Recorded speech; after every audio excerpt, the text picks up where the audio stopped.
GST நடைமுறையால் லட்சக்கணக்கான சிறு குறு நடுத்தர தொழில் நிறுவனங்கள் முறையான வரி கட்டமைப்பில் இணைய உள்ளன.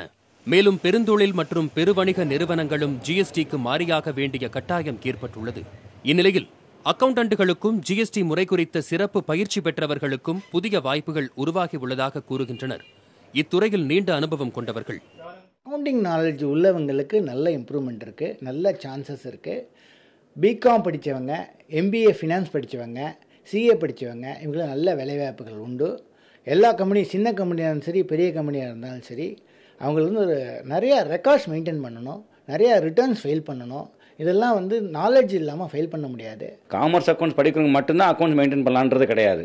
நீங்கள் பிஎஸ்சி கெமிஸ்ட்ரி, ஃபிசிக்ஸ், பயாலஜி எது படித்தாலும் இதில் ஒரு ட்ரைனிங் எடுத்துட்டிங்கன்னா, ஒரு 6 months 1 year ட்ரைனிங் எடுத்துகிட்டு நீங்கள் மார்க்கெட்டில் வந்துட்டிங்கன்னா கண்டிப்பாக இன்றைக்கி இந்த ஜிஎஸ்டினால் அக்கௌண்டன்ட் அப்படின்ற அந்த ஒரு பொசிஷனுக்கு வேலை பல மடங்கு உயர்ந்திருக்கு.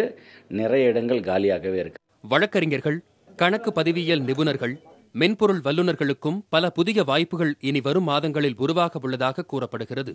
ஜிஎஸ்டியில் ஜவுளி, குறைந்த விலை வீடுகள், உணவு பதப்படுத்துதல், தோல் உள்ளிட்ட துறைகளுக்கு அதிக ஊக்கம் தரப்படுவதால் இவற்றிலும் வேலைவாய்ப்புகள் உருவாகும் என கூறுகிறது பிரபல தொழில்துறை ஆலோசனை நிறுவனமான EY இந்தியா.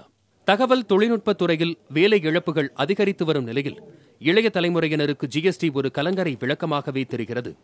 புதிய தலைமுறைக்காக சேஷகிரி.